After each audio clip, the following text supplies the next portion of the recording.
भारतीय जनता पार्टी की सरकार ने पिछले 6 महीने में दिल्ली के मिडिल क्लास को परेशान करने में कोई कसर नहीं छोड़ी।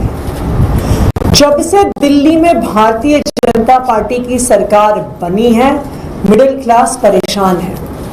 चाहे लंबे लंबे पावर कट से परेशान है, चाहे बिजली के बढ़ते हुए दाम से परेशान है, चाहे प्राइवेट स्कूल की बढ़ती हुई फीस से परेशान है, और अब जो 10 साल पुरानी गाड़ियों पर बैन भारतीय जनता पार्टी ने लगाया, उससे सारा मिडिल क्लास डरा हुआ है।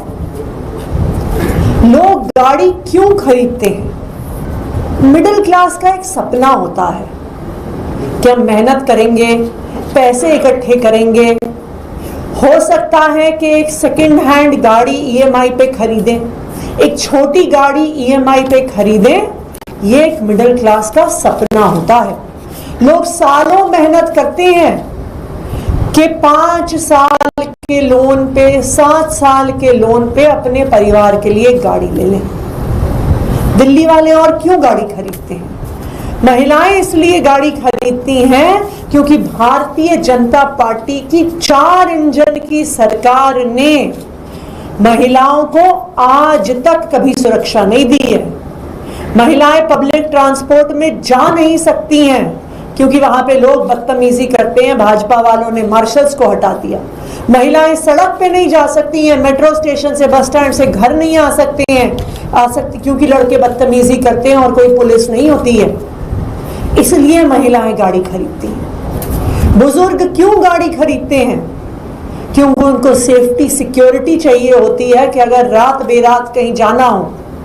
बुजुर्ग इसलिए गाड़ी खरीदते हैं कि घर से बाजार तक जाने में उनको एक साधन की जरूरत होती है, और अक्सर चाहे मिडिल क्लास हो, चाहे महिलाएं हो, चाहे बुजुर्ग हो, अक्सर सेकेंड हैंड गाड़ियां खरीदते हैं। लेकिन भारतीय जनता पार्टी ने 10 साल पुरानी गाड़ियों को बैन कर दिया, बिना ये सोचे कि मिडिल क्लास का, महिलाओं का, बुजुर्गों का क्या होगा। भारतीय जनता पार्टी ने 10 साल पुरानी गाड़ियों को बैन कर दिया बिना ये सोचे कि कितनी माइलेज थी उस गाड़ी की। वो गाड़ी क्या 50,000 किलोमीटर चली या 2 लाख किलोमीटर चली? वो गाड़ी वेल मेंटेन्ड है या वो गाड़ी पोल्यूटिंग है?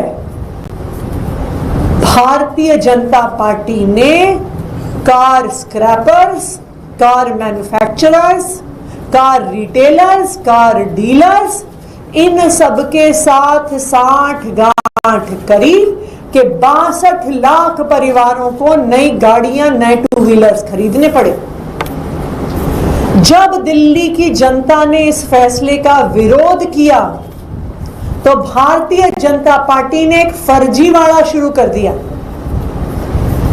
भारतीय जनता पार्टी के पर्यावरण मंत्री कहते हैं कि मैं CAQM को चिट्ठी लिख रहा हूं। कई साल पहले एक मूवी आई थी, कार्तिक कॉलिंग कार्तिक, कि कार्तिक को ही कॉल कर रहा है। यह उसका एक उदाहरण है।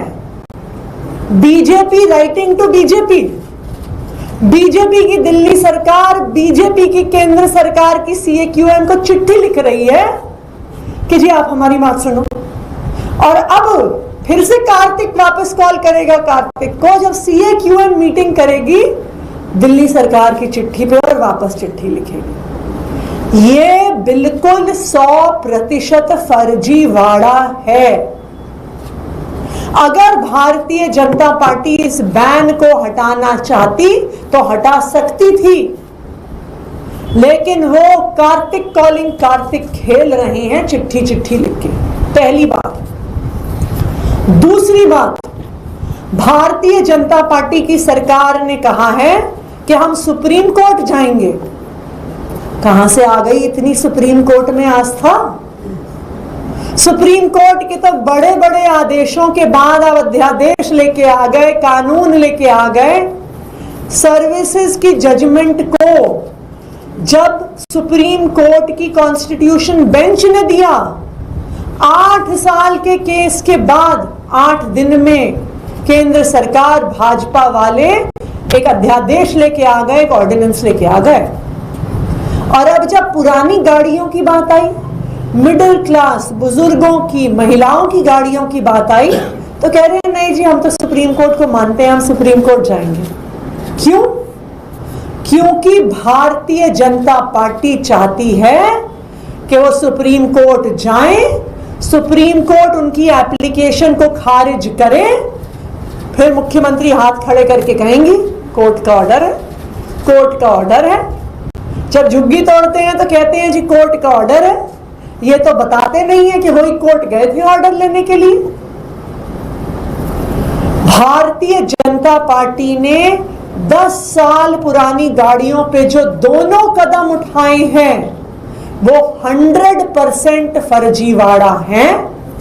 CAQM को चिट्ठी लिखना, बीजेपी खुद बीजेपी को चिट्ठी लिख रही है, अगर उनको फैसला लेना होता तो वो ले चुके होते।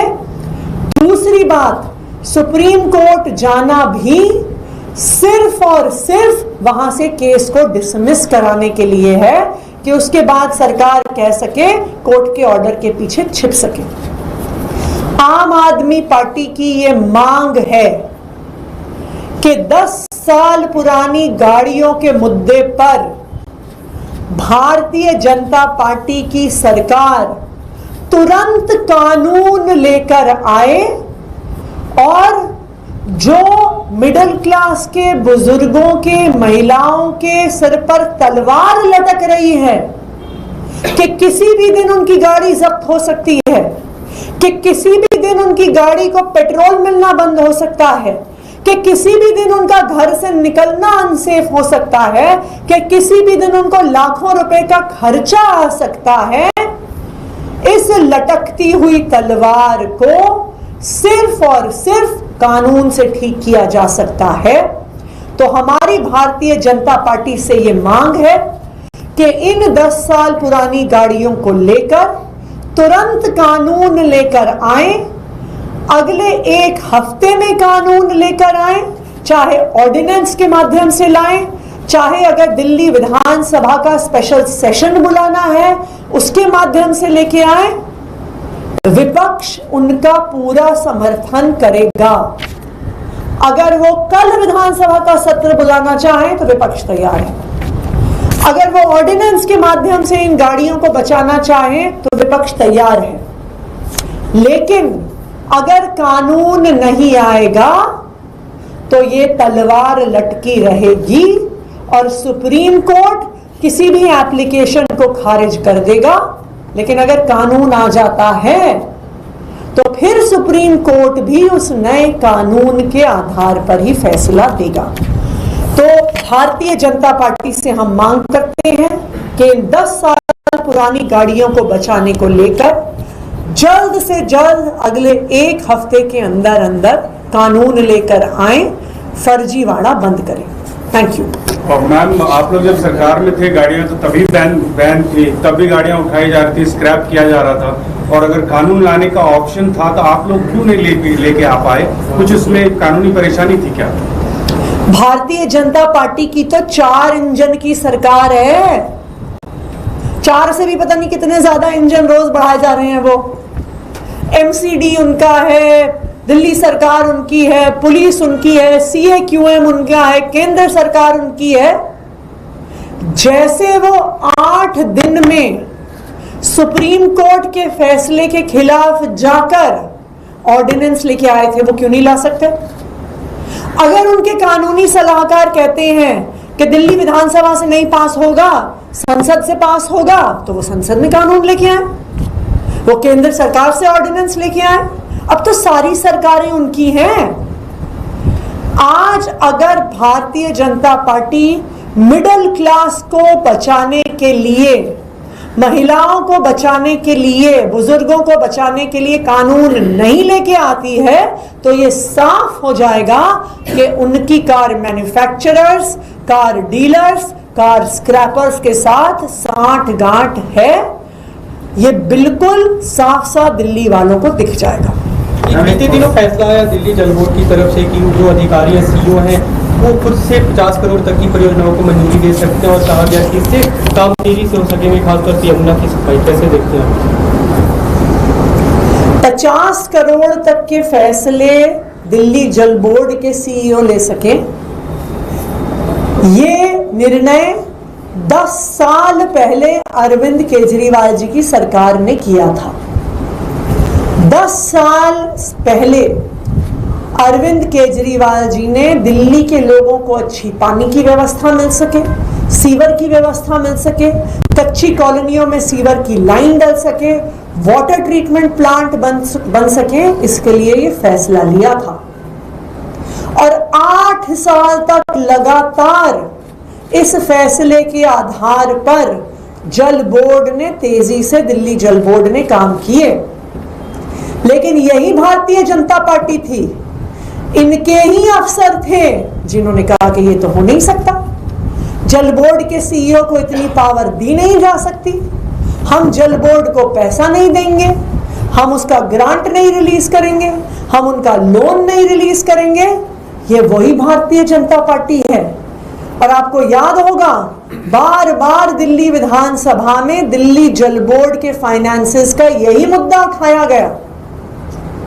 आज भारतीय जनता पार्टी कह रही है ये हम लेके आए पावर। ये पावर 10 साल पहले अरविंद केजरीवाल जी ने दी थी और ये पावर 2 साल पहले भारतीय जनता पार्टी के अफसरों ने छीनी थी दिल्ली के लोगों को परेशान करने के लिए। लेकिन विडंबना देखिए, पावर छीनने के बाद भी, कम पावर होने के बाद भी, केंद्र सरकार के हर संभव रोड़ा अटकाने के बाद भी अरविंद केजरीवाल की आम आदमी पार्टी की सरकार ने इस 4 इंजन की सरकार से बेहतर काम करके दिखाया। 24 घंटे बिजली दी, सबसे सस्ती बिजली दी, 3,000 किलोमीटर पानी की लाइन डाली, हजारों किलोमीटर सीवर की लाइन डाली, घर घर पानी पहुंचाया, कच्ची कॉलोनियों में जहां पे 20 साल से सीवर लाइन नहीं डली थी सीवर के कनेक्शन दिए, प्राइवेट स्कूल की फीस रोक कर रखी, सरकारी स्कूलों में अच्छी शिक्षा दी, मोहल्ला क्लिनिक में फ्री इलाज दिया। ये तो पूरी पावर होते हुए भी दिल्ली वालों के लिए काम नहीं कर पा रहे हैं। आज दिल्ली वाले पावर कट से, बढ़ती हुई बिजली के दाम से, गंदे पानी से रोज कोर्ट में केस जा रहे हैं। कभी एनजीटी में केस होता है, कभी हाई कोर्ट में केस होता है कि यहाँ पानी नहीं आ रहा, यहाँ गंदा पानी आ रहा है, यहाँ पानी में कोलीफॉर्म है, यानी सीवर का पानी मिक्स होके लोगों के पीने के पानी में मिलकर आ रहा है। ये कैसी पावर है भारतीय जनता पार्टी की कि 4 इंजन की सरकार होते हुए भी वो दिल्ली की जनता को परेशान करे। मैम एक सवाल और है, दिल्ली सरकार का ये कहना है कि एक जांच में सामने आया है कि असहाय और विधवा महिला को जो पेंशन दी जा रही थी उसमें 60,000 से अधिक अपात्र लोग जो थे, फर्जी लोग थे, उनको ये फायदा पहुंचाया जा रहा था और ये करीब 200 करोड़ रुपए सालाना का बड़ा घोटाला है और जो जांच में सामने आया। भारतीय जनता पार्टी पहले ही 25,000 विधवाओं की पेंशन काट चुकी है। महिलाएं विधायकों के दफ्तर में आ रही हैं, कह रही हैं हमें इतने साल से पेंशन मिल रही थी, भारतीय जनता पार्टी वालों ने काट दी। और अब वो ये कहानियां गढ़ रहे हैं कि 60,000 गरीब महिलाओं की पेंशन और काट दें। कहां जाएंगी ये महिलाएं? बताइए, कौन 1,000 रुपए 1,500 रुपए की पेंशन लेने आता है? उसके लिए दर दर ठोकरें खाता है, एक ऑफिस से दूसरे ऑफिस जाता है। सिर्फ वही लोग आते हैं जो बिल्कुल असहाय होते हैं, जो बिल्कुल बेसहारा होते हैं, जिनके पास 1 रुपया नहीं होता। हमारे विधायक कार्यालय में बुजुर्ग महिलाएं, विधवा महिलाएं आती हैं, किलोमीटर दूर दूर से चल के आती हैं, क्योंकि उनके पास गर्मी में भी रिक्शा के पैसे देने के लिए नहीं होते हैं। और भारतीय जनता पार्टी बहाने ढूंढ ढूंढ कर ऐसी महिलाओं की पेंशन काटने की कोशिश कर रहा है। देखिए, ये बिल्कुल साफ है कि भारतीय जनता पार्टी एक गरीब विरोधी पार्टी है।